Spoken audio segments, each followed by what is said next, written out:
A Bíblia Nossa de Cada Dia está começando agora e você é muito bem-vindo para nós meditarmos no Salmo de número 106. Vamos para o último livro do Saltério, né? Do quarto livro do Saltério. É um gigante, gente, 48 versículos.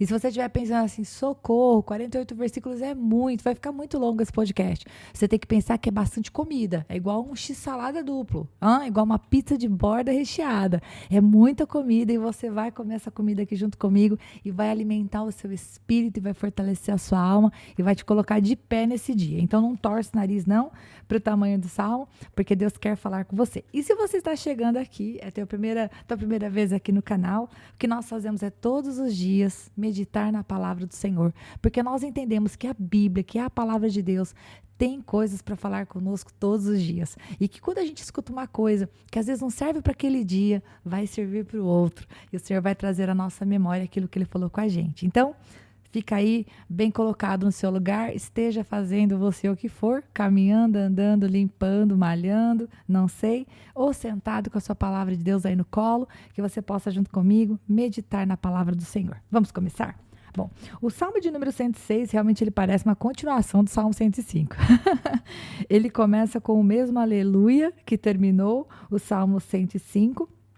E este versículo de número 1 que diz: deem graças ao Senhor porque Ele é bom, o seu amor dura para sempre. Se você gosta de fazer anotações, saiba que esse versículo, exatamente assim como eu li, ele se repete no Salmo seguinte, no Salmo 107, verso 1, que é o primeiro Salmo do quinto livro do Saltério, que é o último livro do livro de Salmos.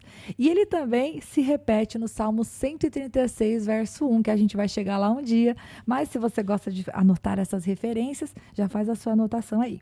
E o que nos espera nesse salmo? Bom, o salmista, nesses 48 versículos, vai falar conosco a respeito do grande poder de Deus em salvar. Se nós vimos um pouco disso no último salmo, em que o salmista mencionou José, e mencionou Arão, e mencionou Moisés, da mesma maneira nós vamos ver agora o Senhor trazendo a memória do povo, através deste poema, através dessa canção, a grande e forte, poderosa mão de Deus para livrá-los e para sustentá-los no meio das dificuldades. Como o salmo é extenso, eu talvez não pare para ler as referências, mas de vez em quando eu vou parar e vou falar, olha, se você quiser anotar, isso está lá em números assim, assim, assado. E aí, se você quiser, você anota a tua referência, senão você crê pela fé que eu não estou te contando uma mentira. Bora começar? Então, bora.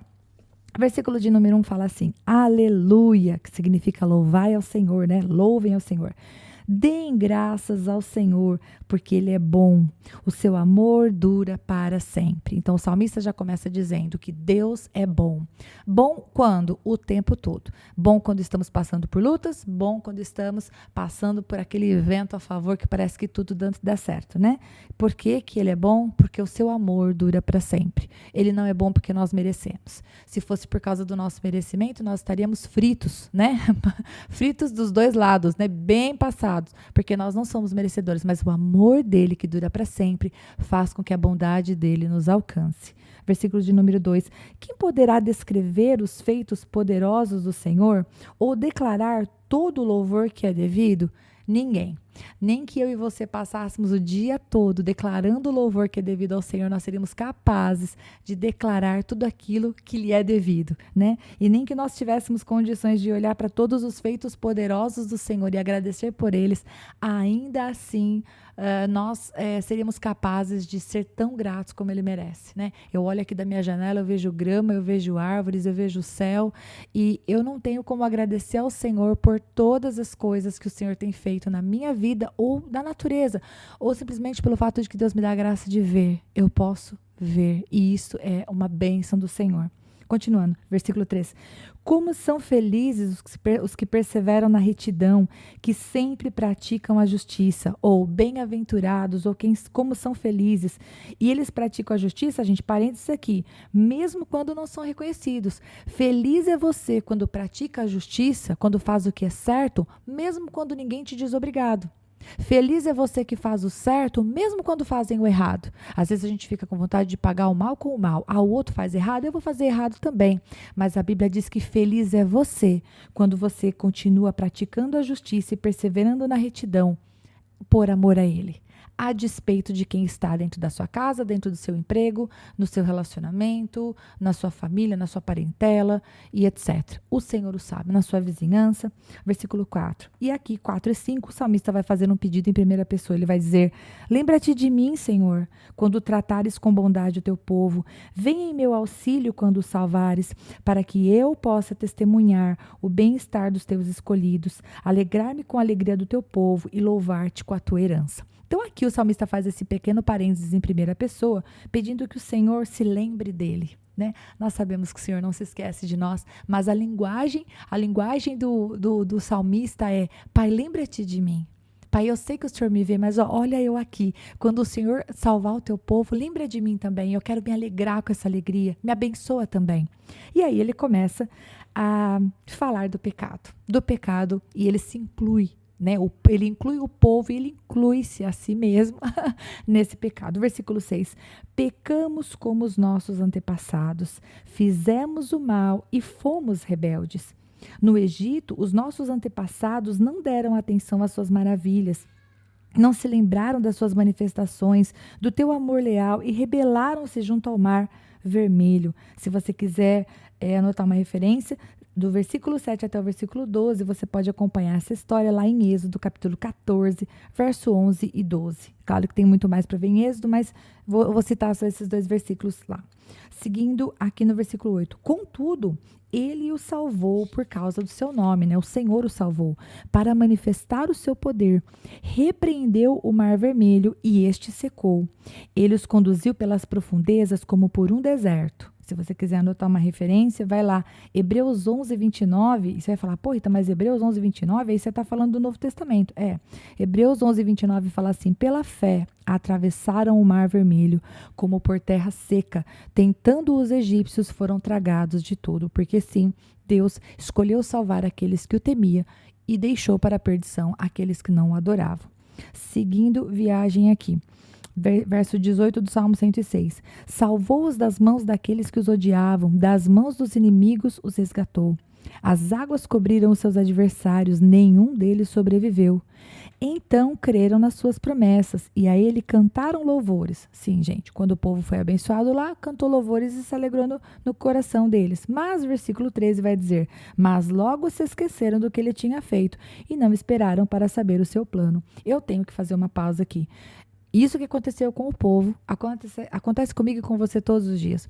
O povo tinha acabado de ser livre dos seus inimigos, os seus inimigos tinham sido mortos, o Senhor realmente os livrou e eles cantaram e se alegraram na presença de Deus. Mas Deus tinha um plano, como diz o versículo 13. E antes que eles pudessem parar para ouvir o plano do Senhor, eles se esqueceram do que Deus tinha feito. E isso acontece comigo e com você todos os dias, se nós não tomarmos conta, né?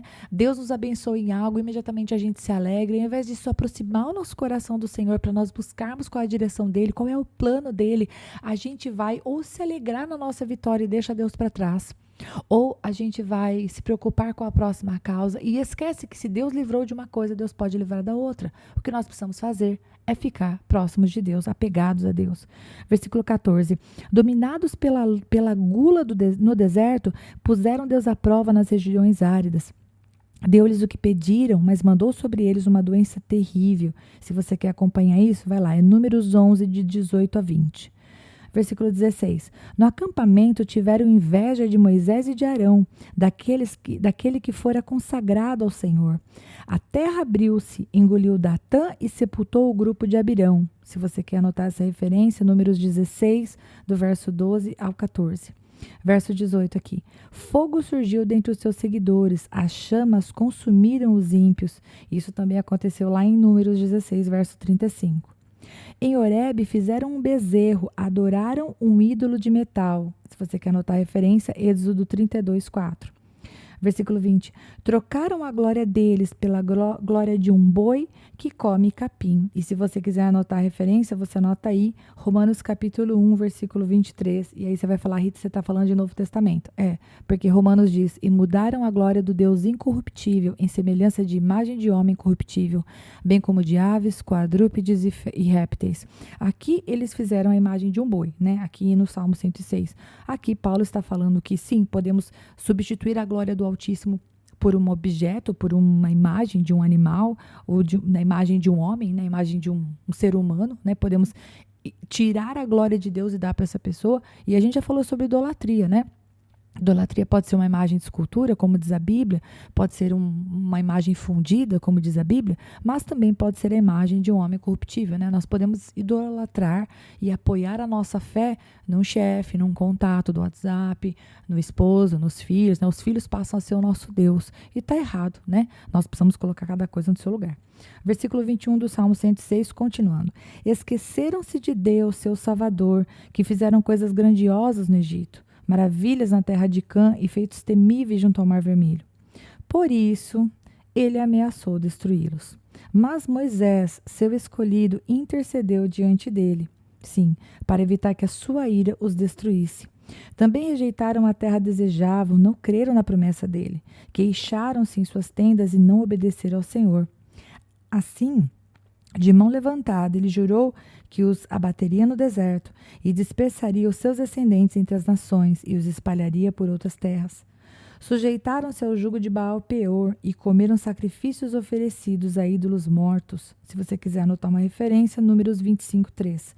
Provocaram a ira do Senhor com os seus atos e uma praga irrompeu no meio deles. Pausa aqui. Muito claro. Toda vez que o povo se aproximava do Senhor, em oração, em temor, em jejum, em sacrifícios, que eles tinham que oferecer sacrifícios, diferentemente de nós que temos Jesus Cristo como o Senhor e Salvador da nossa vida, e o sangue de Cristo já, vamos dizer assim, foi sacrifício por nós. Cada vez que eles se aproximavam de Deus, eles tinham bênçãos. Cada vez que eles resolviam fazer as coisas e se aproximar dos seus deuses, se aproximar dos ídolos da terra e esquecer o Senhor, a desgraça vinha sobre eles. Versículo 30. Mas Finéias se interpôs para executar o juízo e a praga foi interrompida. Isso lhe foi acreditado como um ato de justiça, que para sempre será lembrado por todas as gerações. Provocaram a ira de Deus junto às águas de Meribá, e por causa deles Moisés foi castigado. Rebelaram-se contra o Espírito de Deus e Moisés falou sem refletir. E aqui nesse verso 32 e 33 a gente vê algo que às vezes quando está lá no texto a gente não para pensar, lá em Êxodo, né, gente? Moisés pecou e sim, essa foi a causa dele não ter entrado na terra prometida, assim como o povo daquela época não entrou, somente os seus filhos entraram. Mas a gente fica pensando que, olhando para esses versículos, o povo foi levando, né, Moisés a cansar-se, e que perigo é quando eu e você nós estamos cansados dessa vida, porque a gente fica com vontade de desistir, né, de jogar a toalha no chão. Olha, eu não sei se vocês acabaram de ouvir meu marido cantando aqui no fundo, eu ia editar e não vou não, né, ele tá louvando em voz alta, vai junto no podcast, vai dar tudo certo. Bora continuar? Versículo 34 diz: Eles não destruíram os povos como o Senhor tinha ordenado. Em vez disso, misturaram-se com as nações e imitaram as suas práticas. Ou seja, Deus falou, eles deram de ombros. E é muito fácil na nossa cabeça a gente julgar o povo de Israel e falar, nossa, como eles são cabeça dura. Mas eu e você, nós somos iguaizinhos. Quantas vezes o Senhor nos fala as coisas de maneira muito clara na sua palavra e nós desobedecemos. Esposa, honre o seu esposo, né? Marido, ame a sua esposa, né? Filhos, obedeçam os seus pais. Você ore todos os dias, leia a palavra. A gente dá de ombros. Então a gente não pode julgar o povo de Israel porque a gente está no mesmo balaio que ele, gente. Versículo 36. Prestaram cultos aos seus ídolos que se tornaram uma armadilha para eles. Sacrificaram seus filhos e suas filhas aos demônios. Derramaram sangue inocente, o sangue dos seus filhos e suas filhas, sacrificados aos ídolos de Canaã. E a terra foi profanada pelo sangue deles. Deus nunca exigiu sacrifício de crianças ou de adultos. E talvez você esteja lembrando de Isaac nesse momento. Bom, Deus não ia sacrificar Isaac. Deus queria saber onde estava o coração do seu pai. Agora, eles sacrificavam os seus filhos, pegavam os seus próprios filhos e matavam eles numa mesa de sacrifício aos deuses, para vocês verem como o coração deles estava corrompido, como estava endurecido, e eles estavam seguindo os outros deuses, apesar de tudo que Deus tinha feito. E se parece que isso é grande demais para mim e para você, lembre-se que eu e você, embora a gente não sacrifique os nossos filhos, muitas vezes a gente pega coisas preciosas que Deus nos deu e a gente dá para o mundo, a gente dá para as trevas. Então a sua boca, que era para cantar para o Senhor, a sua boca fala palavrão. Os seus olhos, que eram para olhar para a palavra de Deus, para olhar para sua esposa, para olhar para os seus filhos, muitas vezes pode estar olhando para outra ou para o outro que não te pertence. Eu e você, nós precisamos buscar arrependimento. Este lugar de arrependimento é um lugar necessário na vida do cristão. O cristão é aquele que se deixa quebrantar quando o Espírito Santo de Deus fala e volta dos seus caminhos errados. Continuando no versículo 39. Tornaram-se impuros pelos seus atos, prostituíram-se por suas ações. Por isso, acendeu-se a ira do Senhor contra o seu povo, e ele sentiu aversão por sua herança. Entregou-os nas mãos das nações, e os seus adversários dominaram sobre eles. Os seus inimigos os oprimiram e os subjugaram com seu poder. Versículo 43 é a misericórdia de Deus purinha, gente, olha aqui. Ele os libertou muitas vezes, embora eles persistissem em seus planos de rebelião e afundassem em sua maldade. Mas Deus atentou para o sofrimento deles quando ouviu o seu clamor. Lembrou-se da sua aliança com eles e arrependeu-se por causa do seu imenso amor leal. Fez com que os seus captores tivessem misericórdia deles. E se você quiser anotar uma referência, 1 Crônicas, capítulo 16, versículo 35 e 36. Só um pouquinho antes que eu prossiga. O versículo 46 e o versículo 47, aqui desse salmo, ele está lá em 1 Crônicas, capítulo 16, 35 e 36. E se você está chegando hoje aqui no canal, você não sabe, mas esse 1 Crônicas 16, versículos 35 e 36, ele é meio famosinho. Ele apareceu em 3 salmos já. Então, volta aí nos podcasts se você quiser saber mais sobre isso. Versículo 47. Salva-nos, Senhor nosso Deus, ajunta-nos dentre as nações, para que demos graças ao teu santo nome e façamos do teu louvor a nossa glória. Bendito seja o Senhor, o Deus de Israel, por toda a eternidade. Que todo o povo diga amém. Aleluia. E aqui nós terminamos o Salmo de número 106. Eu não vou aplicar ele na sua vida e na minha vida, porque eu acho que conforme eu fui lendo, eu já fui parando e fazendo os comentários. Mas que em nome de Jesus nós tenhamos um coração, meus queridos, arrependido. Né? Que nós possamos olhar para as grandes coisas que o Senhor fez na nossa vida, na vida dos nossos pais, na vida dos nossos filhos, que deixemos para trás o ódio e a falta de perdão, que deixemos para trás a mágoa e tudo aquilo que é pecado e que nos afasta da carne, que nos faz parecer mais com as pessoas desta terra, vamos falar dessa maneira, e que nós possamos viver a vontade de Deus. E que conforme a gente vá aprendendo da palavra de Deus, a gente verdadeiramente deseje viver como o Senhor quer que nós vivamos. Glória a Deus. Você vai encaminhar esse salmo para alguém. Deus vai falar o seu coração de uma pessoa e você vai encaminhar para ela. Você vai curtir, você vai comentar, você vai mostrar para o algoritmo que você está sendo abençoado e que mais gente precisa ter contato com a palavra do Senhor. Não é a meu respeito, não é a respeito deste podcast, é a respeito da obra do Senhor na vida das pessoas. E você é agente disso. Mexe esse dedo aí e compartilha com alguém, tá bom? Deus abençoe. Se o bom Deus me permitir, amanhã nós começamos o 5º livro do Saltério. Vamos para o Salmo 107, se o Senhor quiser. Em nome de Jesus.